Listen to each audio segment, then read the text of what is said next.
Konwatsitsawi, spelled like this. I have my Mohawk name is on all my papers, all my license, my credit cards, but it's a different spelling on there because when I was born 60 some odd years ago, the church was very influenced and very strong, and they didn't put the gu in there. So when I worked with elders such as your mom, they told me to spell it Konwatsitsawi because it's a phrase that says, you know, it's the women, the gu. So this is the way I write it when I have Yurista or Gayatidaka or people telling me how to spell it properly, but on my papers and everything it's Konwatsitsawi. So I'm a teacher by trade, I'm a mother of one, I'm a grandmother to three, I'm a sister, there's 4 sisters in my family. We have 2 parents, we're almost like orphans now, I guess, and it's amazing how life takes us to a different area when our parents expire or disappear. And it was a amazing time for me to see how short life is. So sometimes we don't realize how fast how many of you find life has gone fast? Like you were in high school, leaving high school like 10 years ago, but it's really 20? Nice. Second, thank you all for coming out. It's a beautiful day to be out. It's nice to see so many of you out. I appreciate that. So back to the Indian residential school, so that's where they removed a lot of our strong qualities. So if any of you who have been through my sessions for 5 days, I really delve into it on the first day on the effects of Indian residential school and the Indian Act, because part of my work when I talk about the Indian Act is that it was created by non-Indians for non-Indians.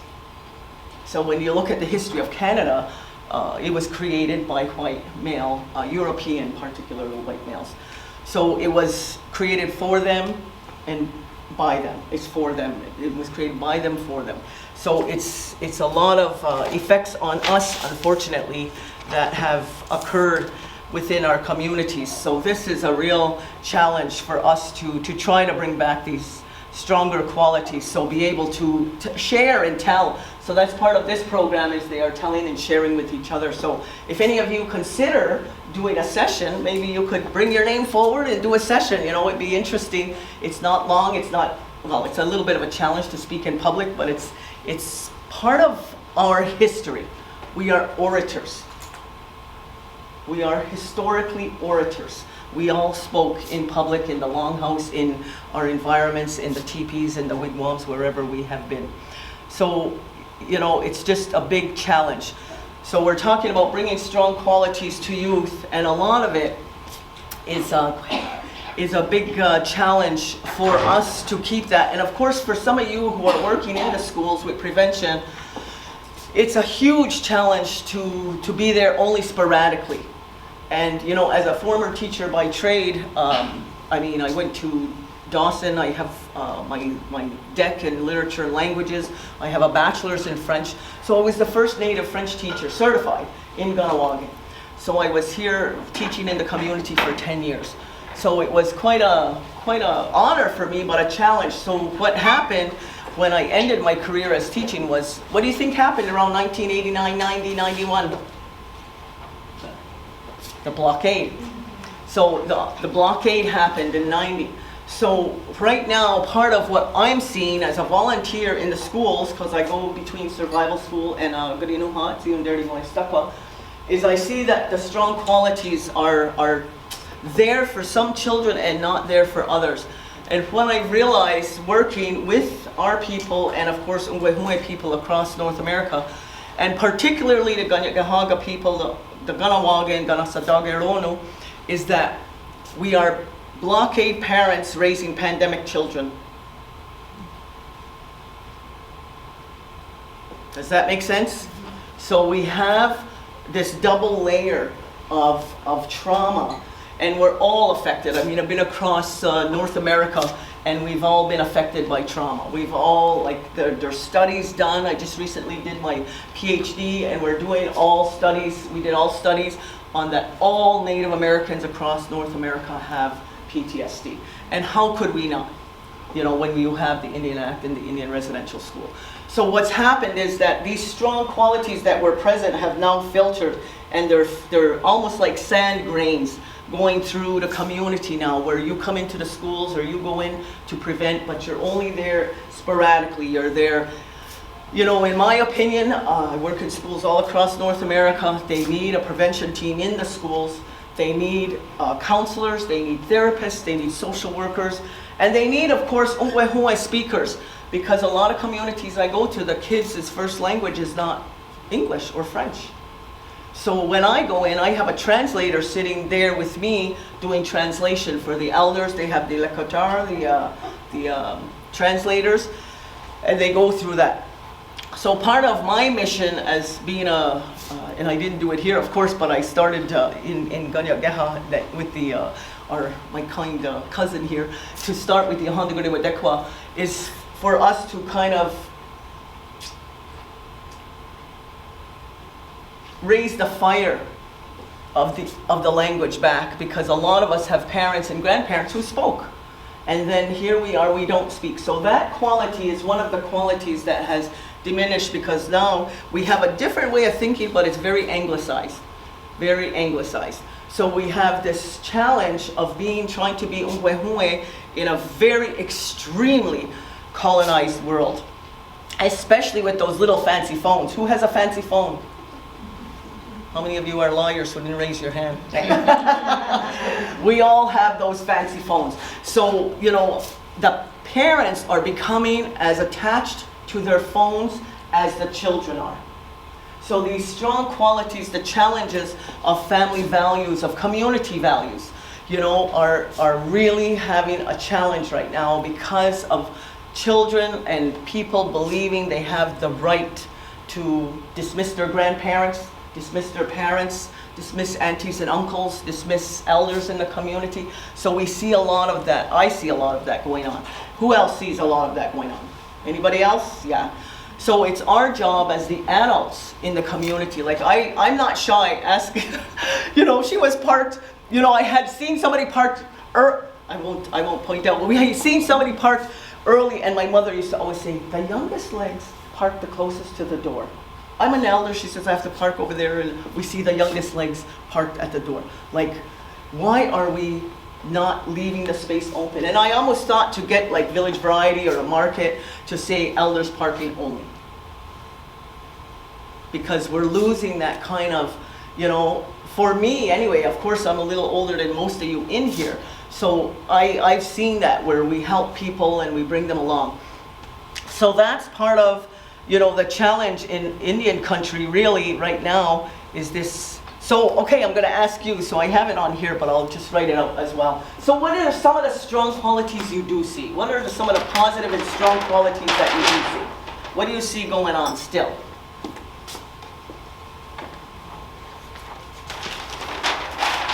What are some of the strong qualities that you see? Yes? I say more so in our elementary schools, a lot of them are still outspoken. Yeah. Yeah. So outspoken, yeah. I say in our high school, our older students are very respectful. They still respect us when we're up there speaking with them, building that repertoire. Like, I'd say they're respectful for sure. Okay. And how many of you would agree with that? How many of you have been in the high schools and seen respect? Older grades. Okay. Okay. I would emphasize our 10s and 11s. Okay. Are very respectful. Okay, 10 and 11s. Okay. Alrighty. Yeah, because that's a challenge, right? Because it's enormous challenge for children to be respectful and outspoken at the same time, because of our traumas and our impacts that we've had on us, where there's a lot. And when I did my research and stuff, and I worked in South Dakota quite a bit, and we kind of coined this word called red rage. That when you're in Ungwehue communities, there's a depth of rage that's in there, where it has a hard time for the respect to come out, because they're so angry, they're so hyped up, and then of course they're mad, especially in high school, about not being able to carry their phones up. They get very upset. So it's a big challenge across the country for the phones. So that's part of the, okay, so what else are good qualities or strong qualities that are still, that you still see present? A lot of youth are returning to a culture and language. Mm-hmm. Yeah. Especially at the high school level, there is like a lot of pride in that at KSS specifically. Yeah. Yeah, very powerful. That is very powerful because, you know, I went to an education conference about 3 years ago and I met an elder in Toronto airport. I was going to Calgary education conference.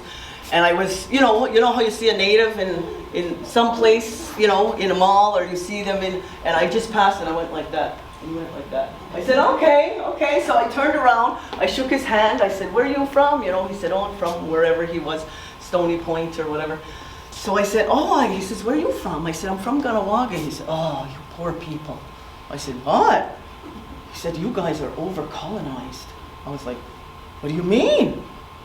He said, you had the Frenchmen wanting you, the Englishmen, the Americans, and the Canadians. You guys are over-colonized there. And I was like almost insulted. But I was like, he said, think about it. Think about it. And I was, so of course I sat with him for an hour or two waiting for my plane with him because we ended up on the same plane going to Calgary and talking all the way there. So it was a very amazing, eye-opening comment. And you know, if that hurts or offends me, then it means some part of it is true, right? Because I was offended a little bit by it. But I'm always willing to listen because elders, no matter what color, no matter what race, they just always have something to say that's amazing. And something it taught me, in education particularly, like I mentioned earlier, I lived in New Mexico for many years, and I used to travel from Albuquerque to Tucson, because I was part of, now it's nice to see it here in education, that No Child Left Behind. I was part of that 25 years ago in the US, in Albuquerque and Arizona, the No Child Left Behind documents, where they were talking about indigenous children back then. So when I was working out there, I was getting on the plane from Albuquerque to Tucson, and this elder man was sitting on the plane, and I said, he was reading a book, so I see him coming on. It's just like a 42-seater. I see him coming on, and I said, oh, that's wealth. My grandma used to always say, you check those men's shoes. If they got nice shoes, you know they're taking care of things. So here I'm looking at this older man getting on the plane. He's got a fedora on, he's got a scarf, and he's got shiny shoes, and I'm like, oh. And I had the last seat, but I always like to sit at the aisle, right? So this was the last seat. So I had to move over, and he came over, and he sat, and he opened the book, and it said the Apache Massacre. And I was like, whoa, that's a powerful book. So I said, oh, sir, what do you do? You know, that's an interesting book. He said, yeah, it's fascinating. Okay, I said, well, what is that about? He says, oh, it's about, you know, what happened out here with the Apaches. So I said, out of interest, did an Apache write that book? And he closed his book and he said, no, this was a teaching for me. Listen to me, young lady, he said. I don't want to read books by Indian people. I said, why? He said, because I don't want to feel the hurt, the pain, and the shame. I want evidence, I want stats, and I want facts. I don't want emotion. So that just knocked me over, and I thought, this is a wealthy Euro-American man, and here he is, doesn't want to read books by Native Americans. Do you know, I put that phrase of his, I said to him, could I use that phrase and put that in my slides, I said. Could I say that? He says, here's my card. You put it in any slide you want. I said, okay, good. His card said he was the historical director of the Arizona history, you know, building in Arizona. And I thought, so this is where we're at with the population, is that they don't want to hear our emotion. They don't want to hear, and they don't want to feel. They don't want to feel the blame, the shame. So a part of that was part of their denying the rage that's happened in our communities. And it's a big, big rage and hurt and anger. And something working in the schools is a big issue across Indian country. So when we talked about having screens and stuff, and when I asked all the teachers across Canada mostly, you know, what is the bigger issue? Is it the screens? And they said, no, it's the separations and the divorce in families. I was like, oh my gosh, really? I thought it would be the phone. They said, no, it's the families breaking up. So this is a lot of research across Canada that I've done specifically about trying to find the qualities that are still there. So the respect is still there. So that's good to hear. And then what else do you see that's good? The positive qualities. Kindness. Okay.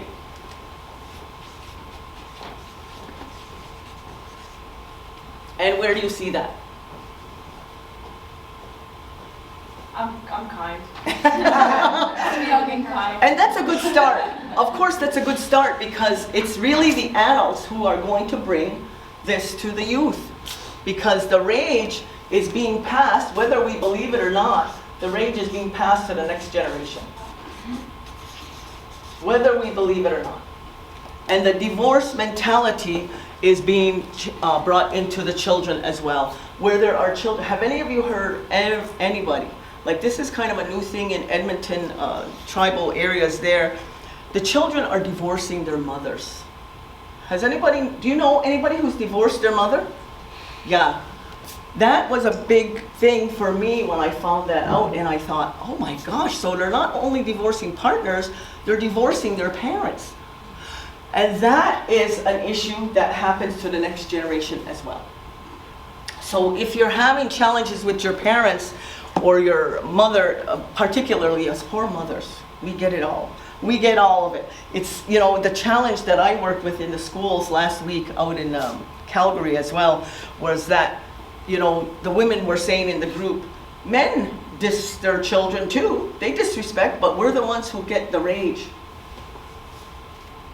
So it's interesting that we target our hurt and our hate and our rage towards our mothers, particularly, especially if our fathers have not been involved or have passed away when we were very young or different situations like that. Again, we've been impacted so deeply without realizing it, how deeply we have. And those of us who have parents who have stayed together, and those of us who have parents who have divorced, it does impact us present day as well, for sure. And even the children who have parents who stay together, we still have issues, with our parents. And an interesting thing I saw about a week ago was a show called TV We Love.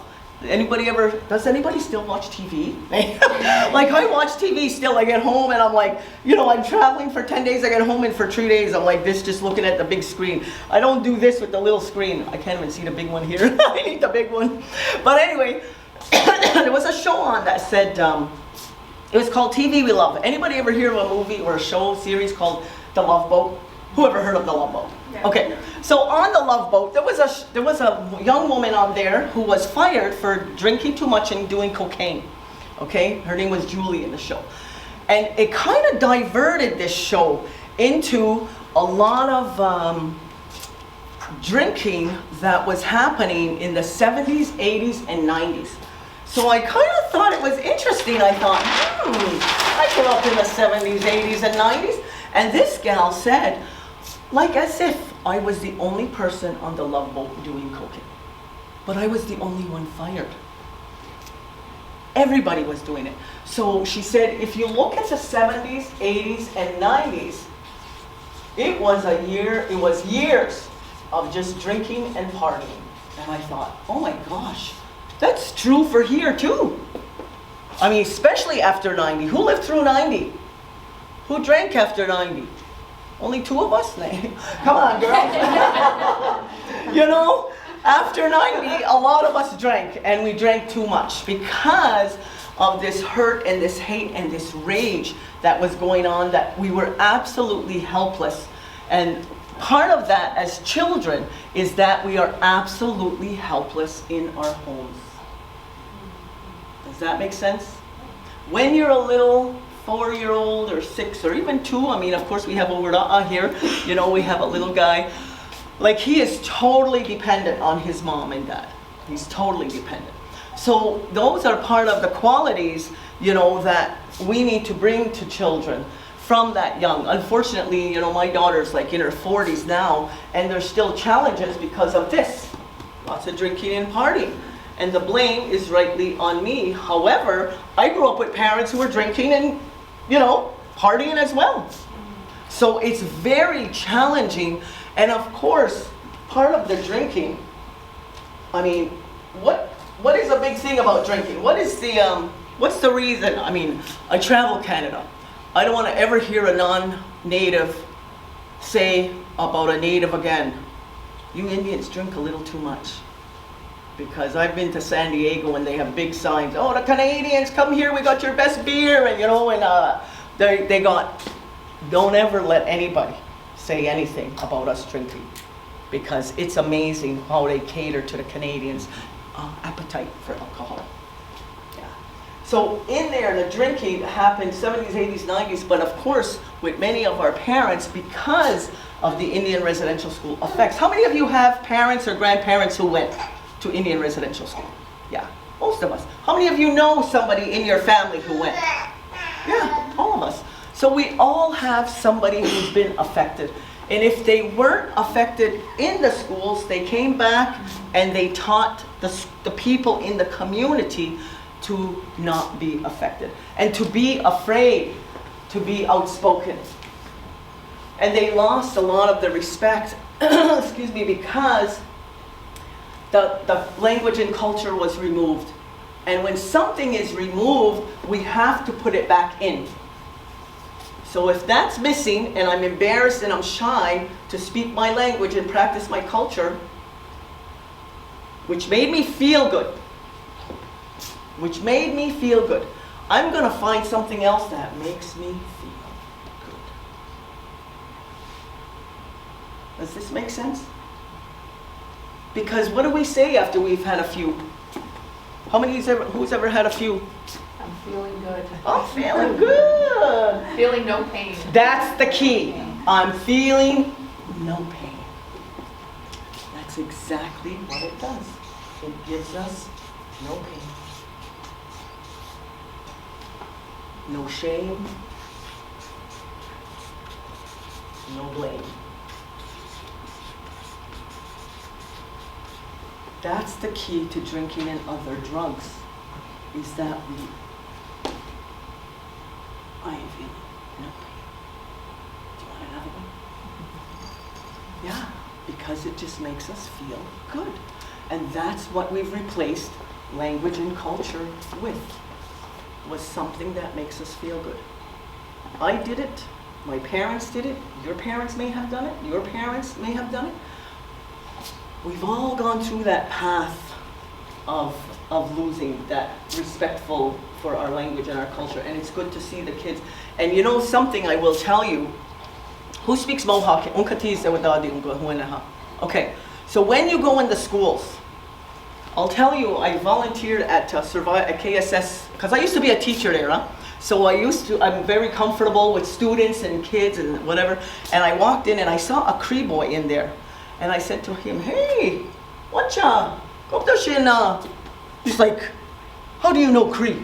And I'm like, because I work with the Crees. I said, where? And I shook his hand. He was an older young man, maybe 9 or 10. And that boy, his mother later said to me, I can't believe my son wants to go back to school when you go there during volunteer time. I'm like, oh my God, how sweet is that? Who's your son? Like, I didn't even know who her son was. But she was telling me that she had a child with a Cree many years ago, and here he was now in survival school. So those are part of bringing that to them, to be able, and that's why language and culture is so important. That's why I have a Native American slide on almost all my sessions. So when I go anywhere in Indian country, even in non-Indian country. I mean, I recently, maybe 2 years ago, I did a TED Talk. I did a TED Talk comparing the mandates, restrictions, and lockdowns of the pandemic to the mandates, restrictions, and lockdowns of the Indian Act. And people were shocked. You know, it was shocking to people, this 11 minutes of comparing the two, how people had to wear a mask.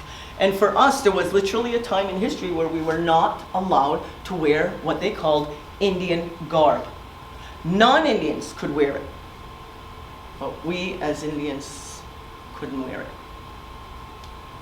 So that became a symbol for us to try to mix in and fill in. So a lot of times, you know, we have people who wear, you know, their leather fringed jackets or their moccasins or their, you know, in some schools they wear headbands and stuff, and they're non-natives, and the natives don't like it, and they're like, what are they doing dressing like that? I'm like, I don't know, why don't you dress like that? They're shy. So shy, though, really is shame. So when we're shy to speak our language. So a good example of my drinking days was I was in the Legion here. Anybody ever been to the Legion?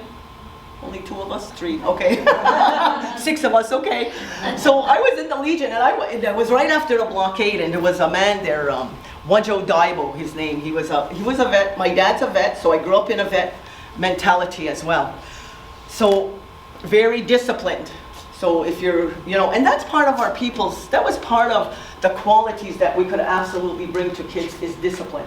Anyway, I was in the Legion, and because there's no shame in after we're drinking and having a few, we could practice all we want, right? Because then there's no shame if I make a mistake.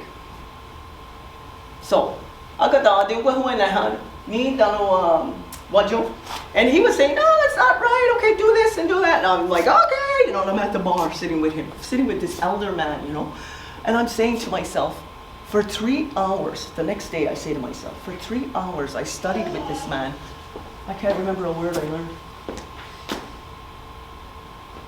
Because I was drinking with him. I can't remember a word.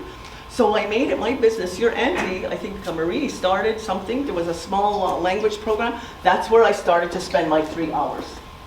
Was instead of drinking, it was thinking. Okay? Thinking and learning. So I spent 3 hours, like twice a week, in this there was a home where they were bringing in elders and language. So part of us bringing strong qualities to the kids is have them call you Ista. Have them call their fathers Ragani. Have them call their grandmas Aksota or Dora. Have that, because I spend a lot of time in Garinuhadzi and Dirty Stakwa, and I work with their parents or their grandparents later. And one girl and I one mother and I went to coffee, or we met up anyway, just at Duramaz, and we ended up sitting having a coffee together. And she said, oh, you know, it's so nice, my little guy's at Garinuha and stuff, she says, but he's getting like, he's starting to disconnect. So that's part of bringing qualities, allowing your kids to disconnect from you at a certain age. You gotta let them disconnect. And she said, but it's so hard, you know. She said, so I told him, you can't always just play with mommy. I said, isn't your little guy a Garinuha? She says, yeah. So I tell him, mommy and I, you know, me and you and mommy and whatever and daddy. I said, honey, start having him call you Ista. He's in Garinuha. So we have to match what's going on in the schools with home. Does that make sense? Mm-hmm. Matching that together. So if we have the language and culture in school, you know what? The shame is there. A lot of us have shame around the language because we think we should speak better or whatever. A lot of us may have shame about the drinking and stuff. Use that shame. I'm telling you today, I have a bachelor. How many of you have a bachelor's degree? Okay. It's the only bachelor that will never leave you.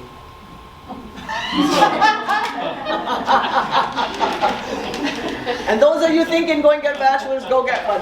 Put it up on the wall and it stays there. Okay? Get your bachelor's degree. Very important. Very important. Because I worked with Murray Sinclair. I mean, it was like a groupie for him. Everywhere he went, I would follow him. He's doing a session in Montreal, I was there. He was doing a session in Ottawa, I was there. He was going to Vancouver, I was flying to Vancouver to go see him. Match up the schools. So if your child is in Garinuha or a language or an immersion or something, you have to match them up.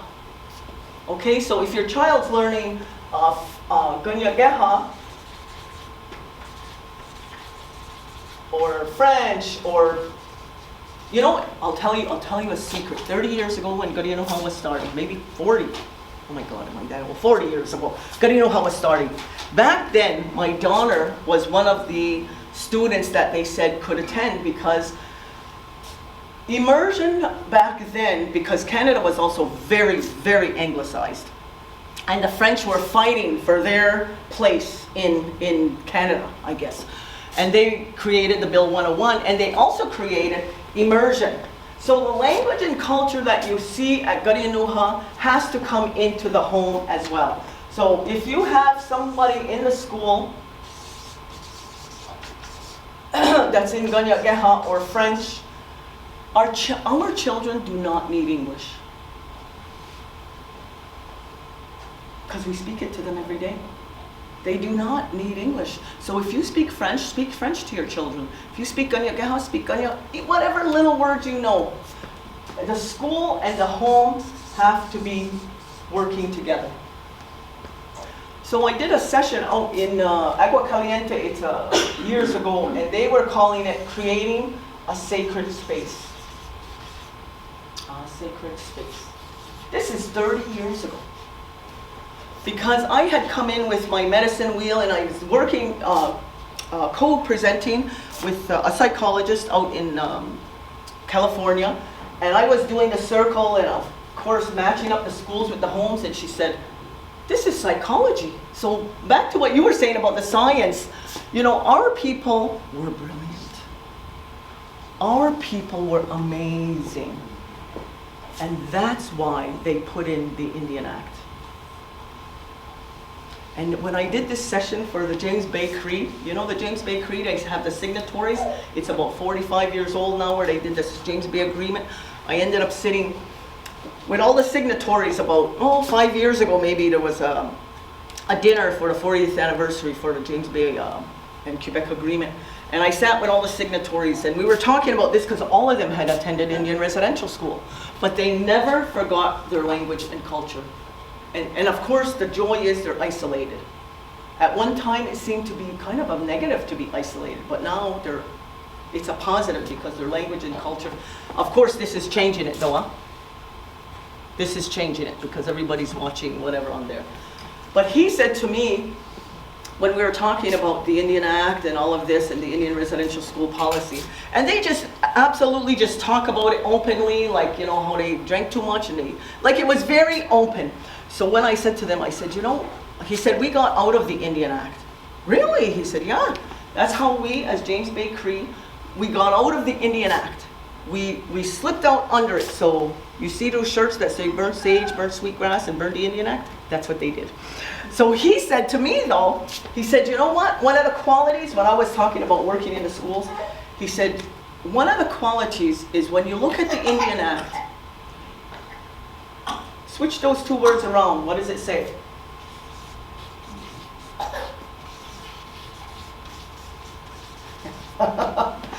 He said, my people are not afraid to act Indian.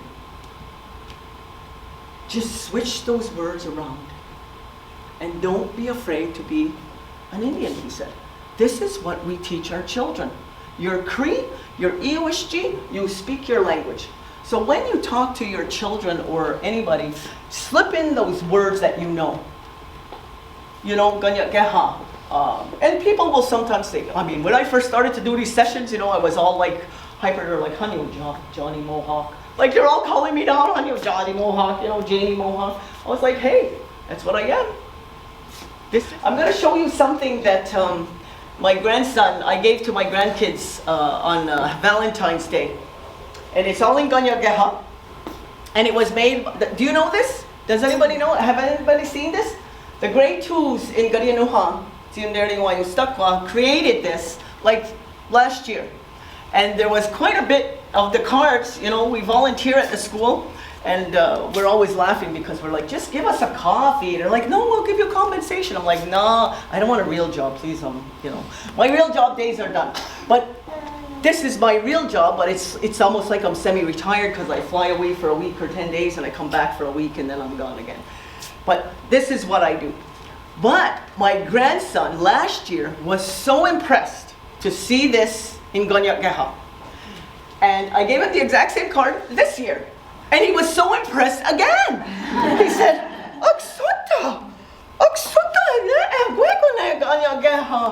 yeah, he said, it's like he didn't even remember I gave him the exact same card last year.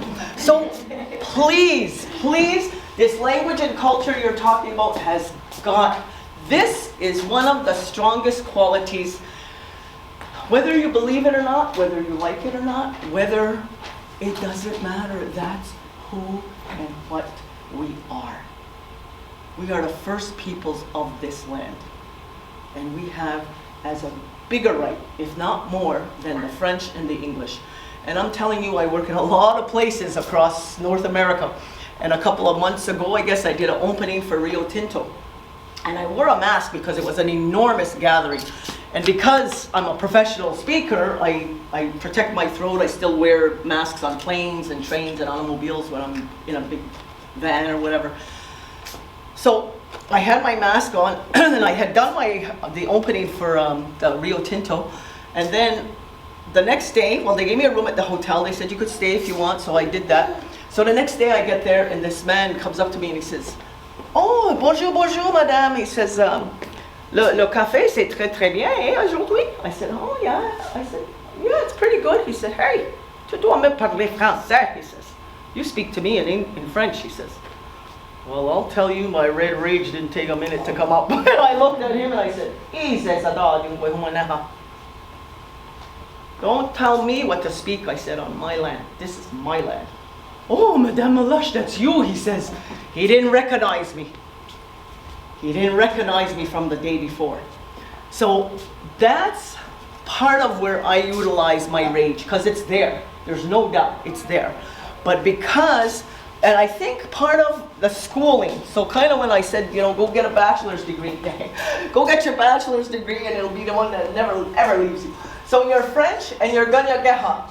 So that became part of my skill. Whenever I was in a car, back then, I mean, it was cassette tapes when I was starting to study Ganya Geha.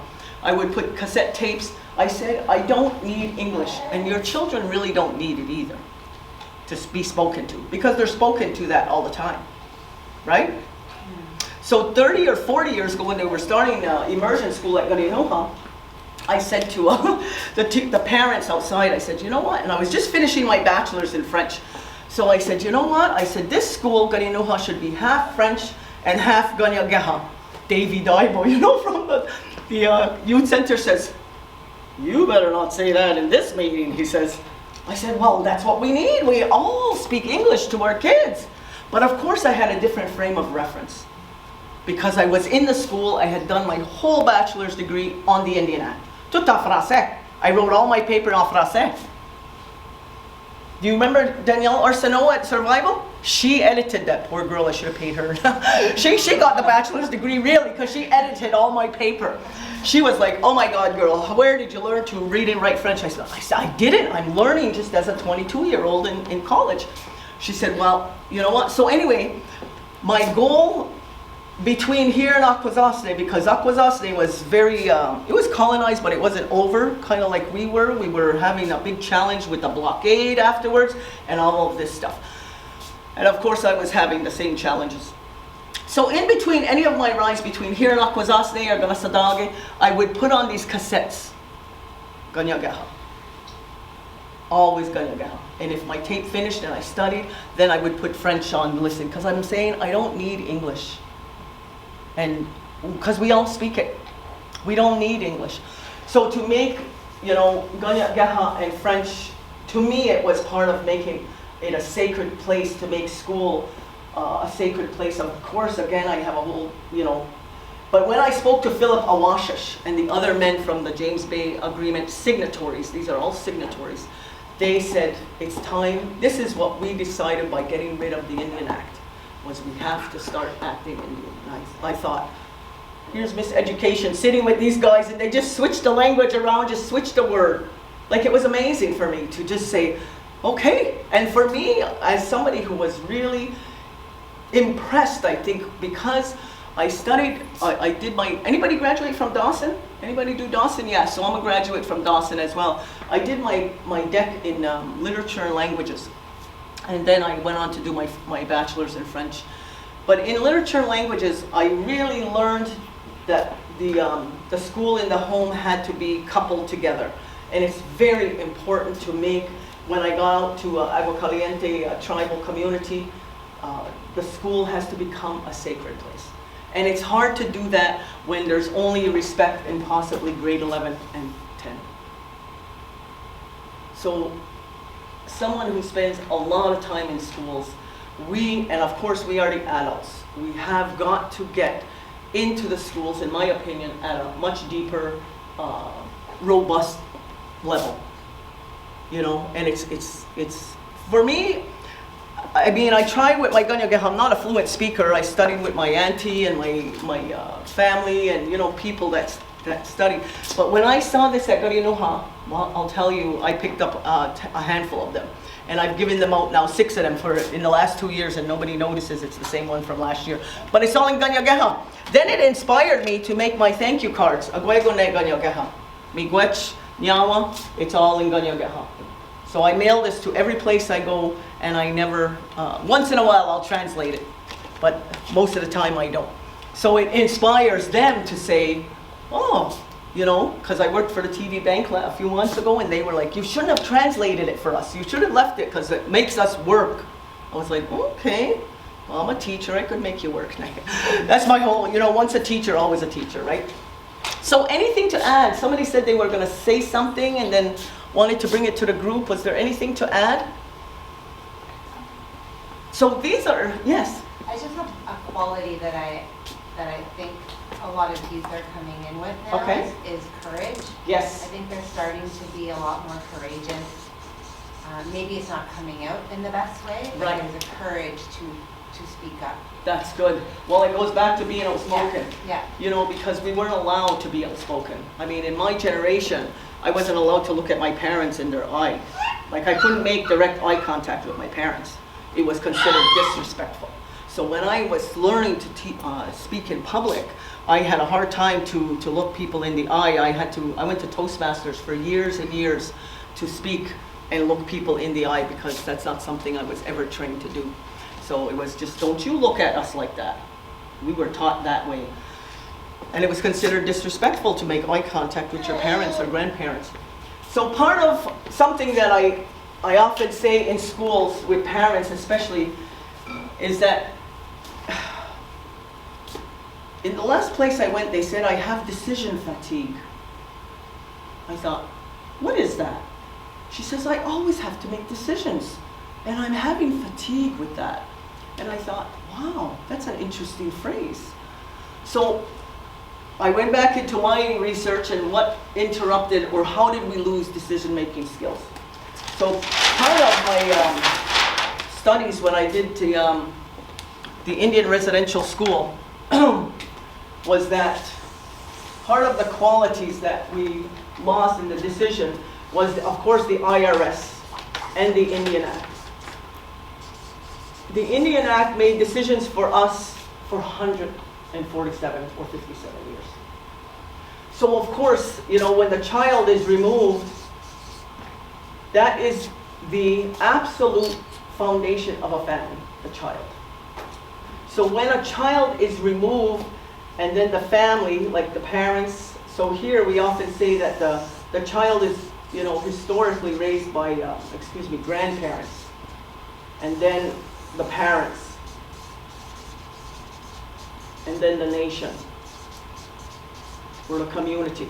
Because when the child was removed, none of the adults had decisions to make. Does this make sense? None of the adults had any decisions to make, except wanting to try to feel good. So they went back to this. They went to that. Because if they were going to feel after losing their child, what were some of the feelings they would have? What would be some of the feelings they would have at losing their children? Shame. Yeah. What else? Blame. Yeah. Guilt. Yeah. Grief. What is it? Grief, absolutely. Anger.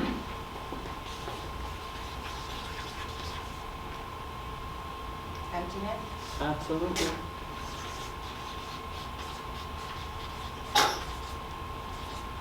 Depression. Absolutely. So you'll see a lot of this in communities. even in our own. A lot of depression, a lot of people on pills, lots of people taking antidepressants, or, you know, and of course alcohol comes into that too, right? Because we like to feel good. So, but this whole evolution of this is how we lost our decision-making skills. So when we have to make decisions, we get fatigued, like this woman said. And when she said it in the group, people were like, yeah, like I'm just tired. Like I got 3 kids. I don't want to have to be yelling all the time or whatever. So it's really making an impression on people that they're getting tired. So our decision-making skills were interrupted because of the government's removing what I call our innate skills. Parents have innate skills to keep their children safe. So Indigenous kids will go to IRS whether parents liked it or not. We had to carry a status card. And what I used here, part of my my phrase that I used is that the gift of choice was removed. So what I call the gift of choice was removed. So then parents have a hard time to make a decision now, like to go to therapy. To even find the courage to say that in a group is very commendable. And everybody, we cannot, with the history that we have, we cannot use this as our therapist. You know what I'm saying? Because drinking could be a habit, but then what happens after it's just on a Friday night and then it becomes a Saturday or Sunday and a Monday? It becomes an addiction. So habits become addictions if we don't beware. Does that make sense? Yeah. So, you know, I'm somebody who had to make a decision. So, of course, I mentioned earlier about the Indians could not wear Indian garb. So the decision-making skills were gone because all of our ancestors' decisions were made by government, literally all of them. So where we live, we're on a reservation, what we could wear, what we could speak, what we couldn't speak, how we raised our children, how we didn't, everything was done for us. So we are in a time where people have the courage now to say what needs to be said and to step into a building like this and take care of yourself. You know, it's a very hard thing. I'll tell you, after a blockade, it was so funny. Well, it's funny now, but it wasn't so funny then. I used to sit on the board here. I was on the board for like 10 years in the 90s. Then the blockade happened. And it was almost like a pandemic too, right? Because everybody was locked down. There was no gasoline being brought in. There was no food. Like, I remember my dura going to the bush and, oh my gosh. Anyway, so I went to a golf course and I was having just a little too much to drink. Just a little too much. You know, +1, +2, +3, +4. And I'm sitting there with a non-native social worker. And I'm starting to let out my rage about this blockade, right? So we're sitting there and I'm really getting into it. And she goes like this, "Call me on Monday, I'll be free." I thought, oh my God, here I am. I think I'm all that, sitting on the board. And I said to her, oh my God, I don't think I could go in there. She said, the strongest people walk in those doors. So that courage, you know, was something I had to, and this is kind of where the shame becomes a fuel. Shame can become a fuel to change people's behaviors and decision-making skills. So if I don't want my child to not know their Ganyageha name, and grandparents, please tell your parents to learn their children's Ganyageha or grandchildren's Ganyageha name. Very important, because I work all over and I ask grandparents, and of course here, well, almost everywhere, everybody has a native name, almost everywhere I go. And when I talk to the youth, like the younger parents, they all, of course, all know their children's Indian names, but when I ask their parents, they don't know. Okay, so moving on. So children thrive, absolutely thrive. So some of us bringing the strongest qualities with schedules, structure, love, routine, family values, interests. Stay in their interests. Of course, they're going to change, you know, from 1 year hockey and then 1 year lacrosse and one, you know, stuff like that. And respect. The respect is such a huge issue. I mean, like I mentioned, I work in schools, particularly here, and the lunch monitors become the biggest issue in the schools. And does anybody know why? Why are lunch monitors very hard to find? They're not respected.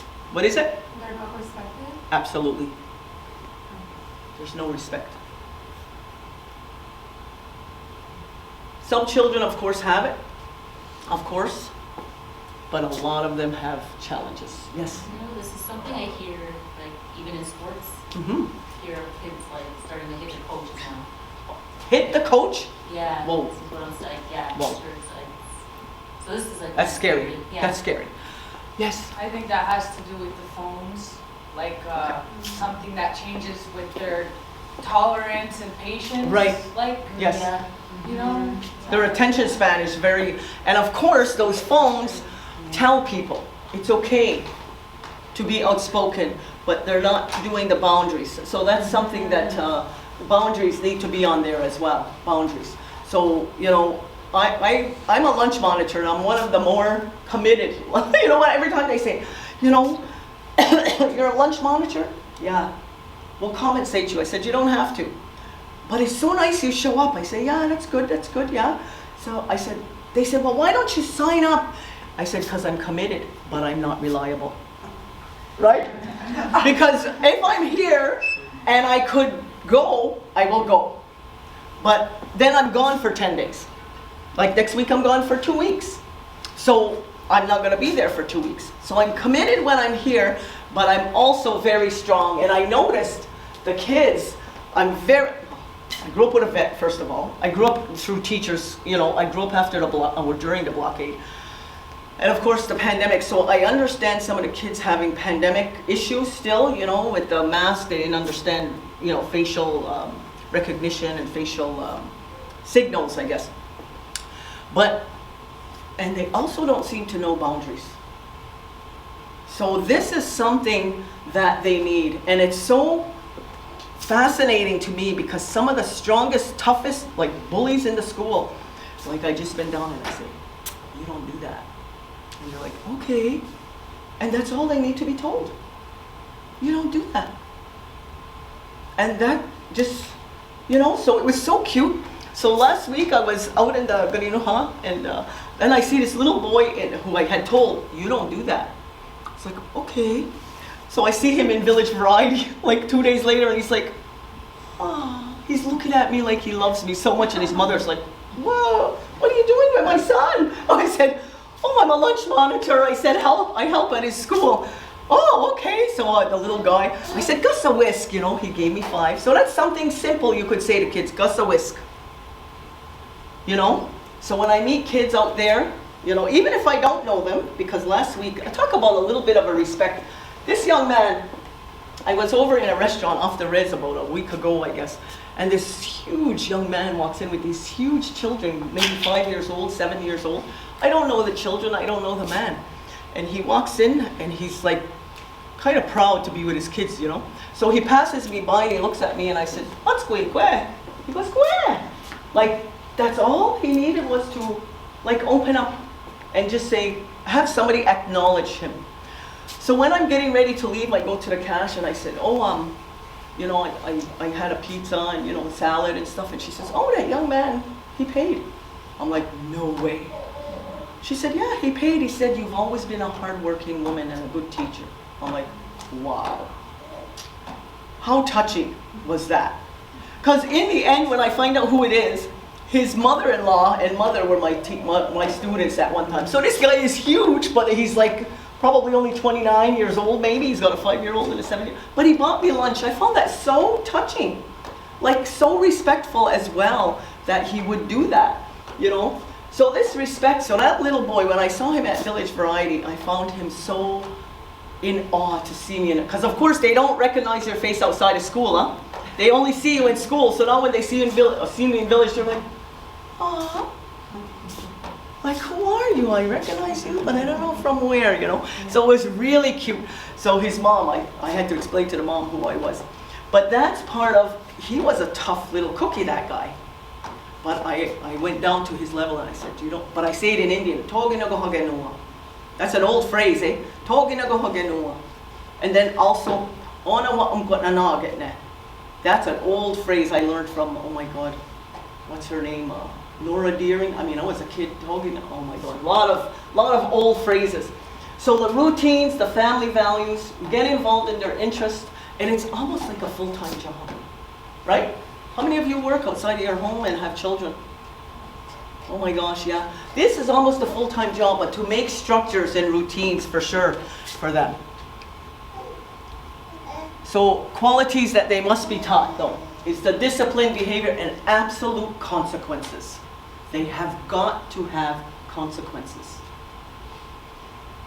And part of it, too, in my opinion, is don't be giving a child a phone or a tablet.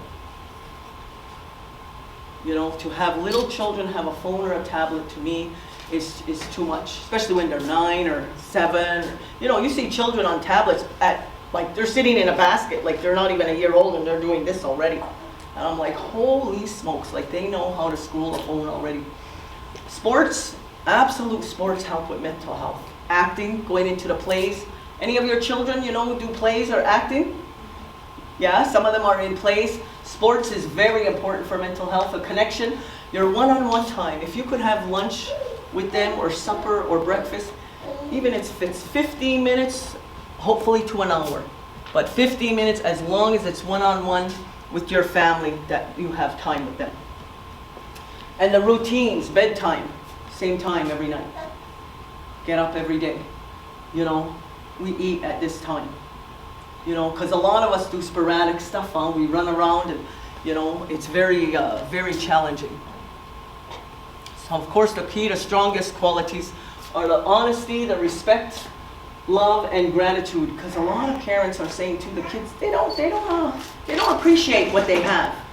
And I say, well, they can't make a comparison of what we grew up with, right? They can't compare. I grew up with, you know, wood stove and stuff like that. And, you know, my daughter, I wanted to keep her so pampered and stuff. And of course, you know, it's, now they're pampered, but the next generation is getting even more. So the love, the respect, the honesty, and the gratitude. And of course, honesty. What do kids do? Do kids lie? All the time. All the time. They lie. Adults lie. Anybody here ever lie? Never. So that's part of the honesty, to teach children to be honest, you know, which is a challenge. Because I mean, I had a little boy, like just after June, he graduated at Garinoha, and then I see him like 5 days later at Good Leaves here, and his mother's in the car, in the truck, and the little boy. I said, hey, you graduated last week. He's like, no. His mother's like, what are you doing? I said, he graduated, right? Do you have another son? She says, no, he's lying. I said, oh my gosh, he's looking me straight in the face, and he's like, no. So serious.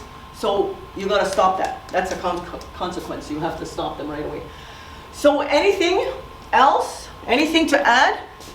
Especially in the homes, the stability, same home, same school, having a job. Of course, parenting is number one. It's a big challenge. Is that for me?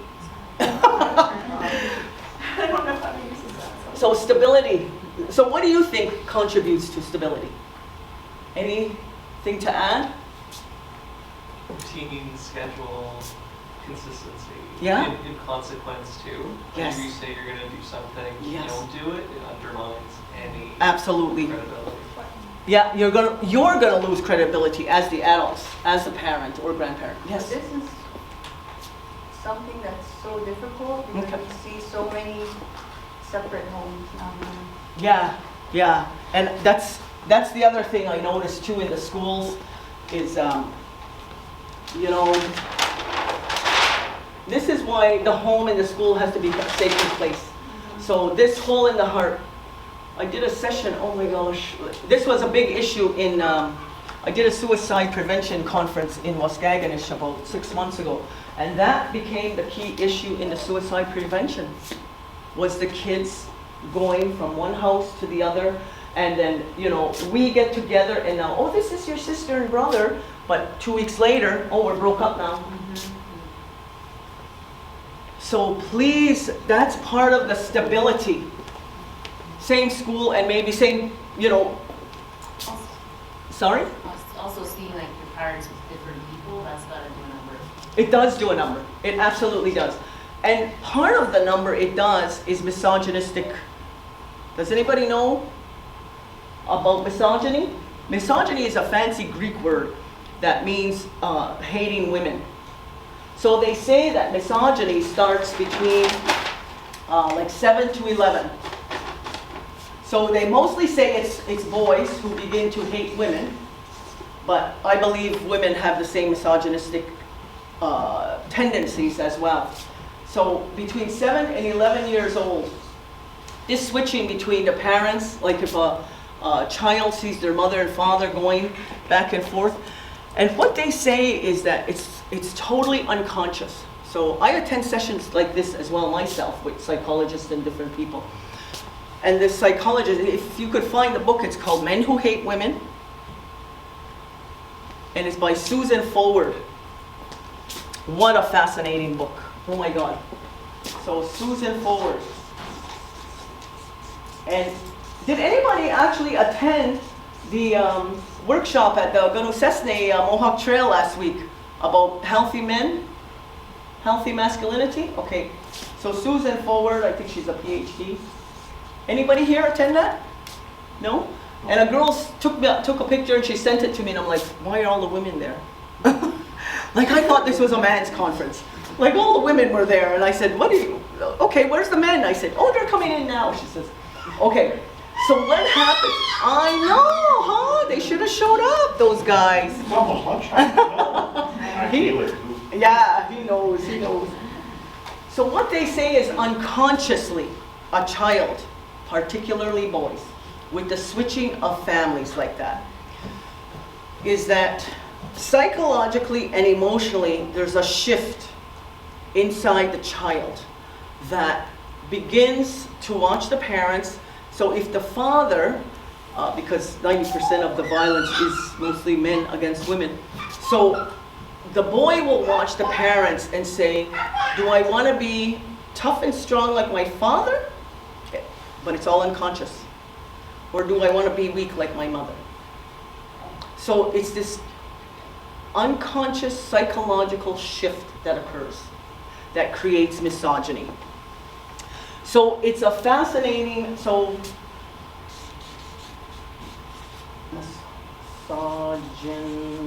G-Y-N, misogyny. So G-Y-N is the pelvis. It's a Greek word that means they hate women. So that's where this comes from. And it's mostly what I see in younger boys and some girls is that the partners have changed so often that they don't know how to process this.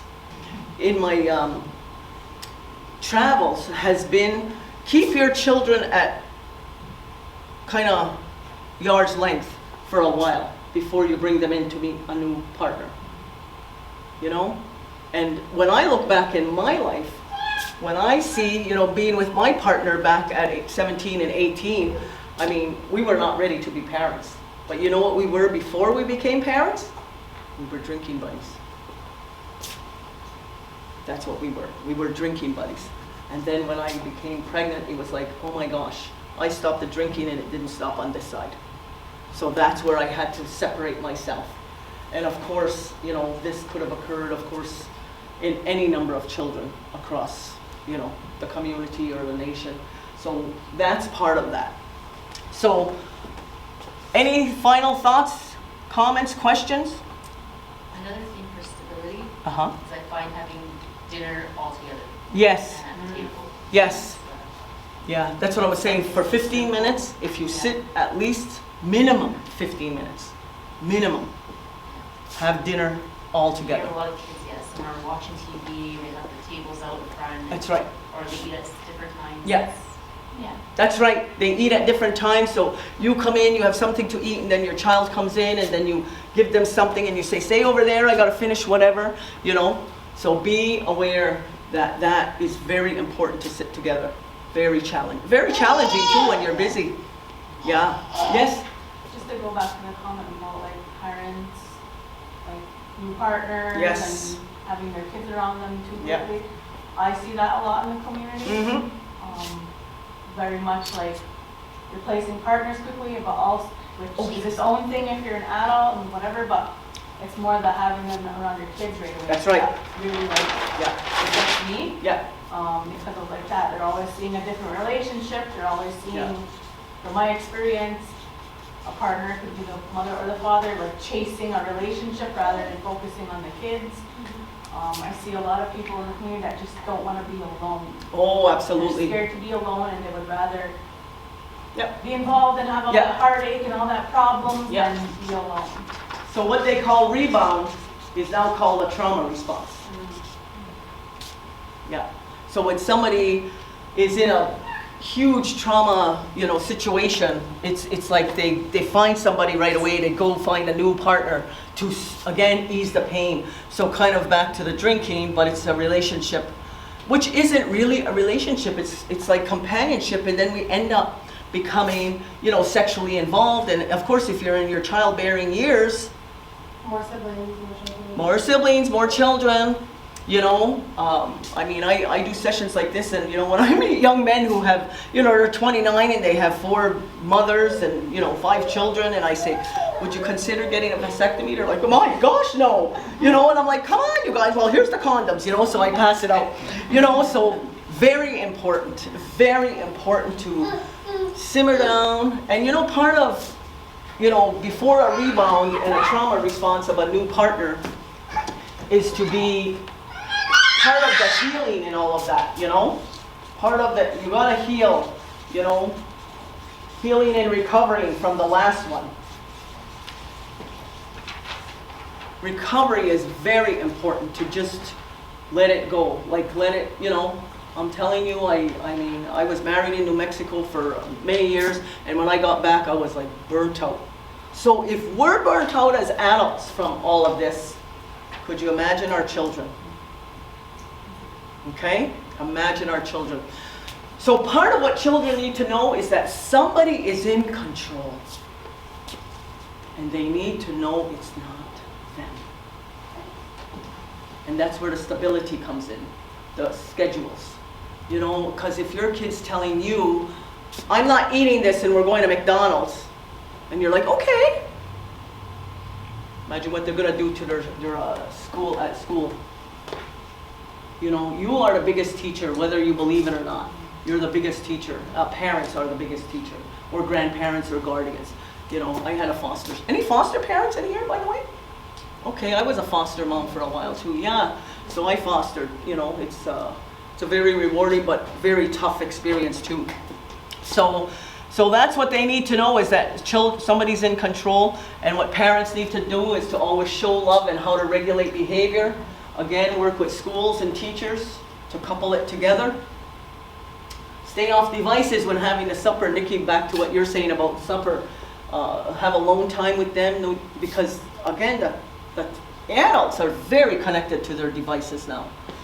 So connect with children. Teach children how to play with other children too. And if your children have had trauma, if they've lost a sibling or a parent or a grandparent, therapy, art therapy is very good for them. Art therapy is an amazing thing. And I'll tell you a story about an incident that happened at school last week. A little child got hit in the face with a snowball after we kept saying, stop throwing snowballs, right? They throw the snowball, it hits a child, and of course, when you get hit right here, it's like, oh my God, I bring him in. His brother starts to kind of protect him, and I say, I'll take care of it. I just put my hands in between the bigger sibling. I said, I'll take care of it. So I bring in the little guy. He's crying, like really.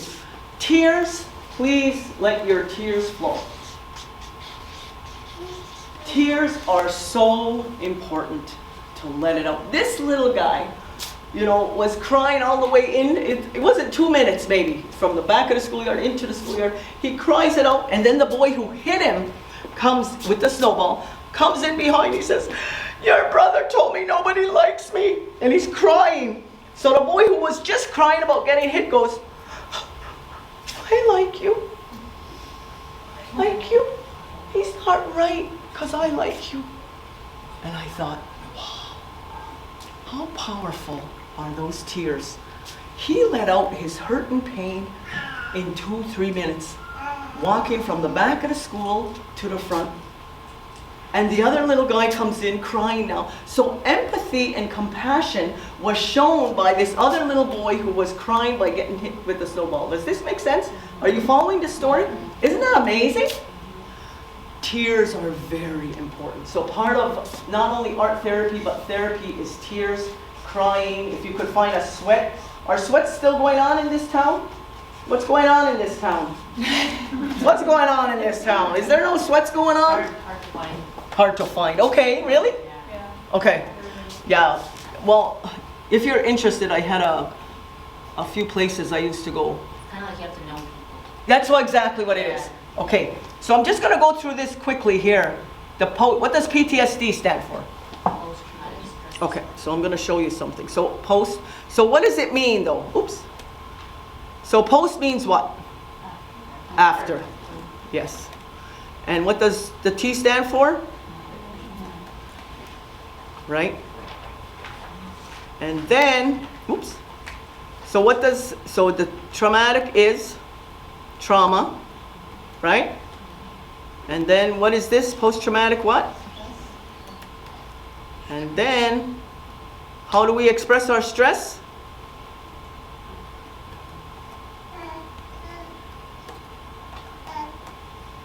Okay, and then the disorder is what? So the disorder is the behaviors we see. So that's the behaviors that we're seeing.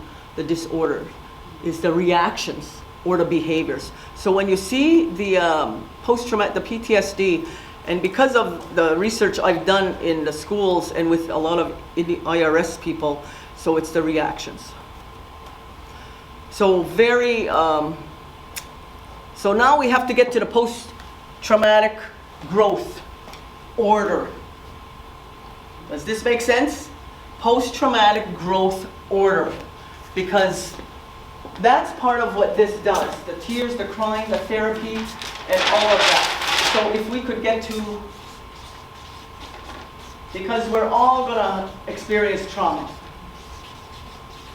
But get to post-traumatic growth and become creating orderly home, a stable home, a sober home. Somebody mentioned sober earlier. If you're struggling with alcohol or other drugs, just beware that it's possible to get, medical attention even if you want. If you want to go to a detox or you want to go to any place like that. There's AA meetings in here, stuff like that.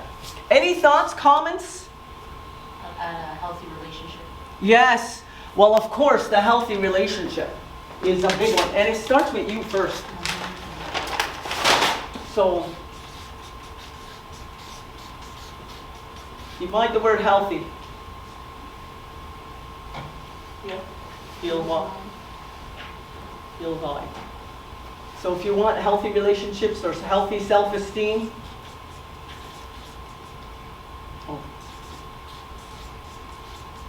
so you gotta heal thyself. Make sense? Yeah. So, you know a lot of this stuff, but to have it put all together, right? Sometimes you don't know what you know. Right? Sometimes you don't know what you know. But, this is something I've made a living, and a lot of my research has been on this. Basically, of course, we could do this for 3 days or 5 days, like me and Nikki did a whole 5-day session. It was amazing. I want to say thank you and appreciate your time and your willingness to stay and not, run out at 12 o'clock. So I appreciate that. Any final thoughts, questions, comments?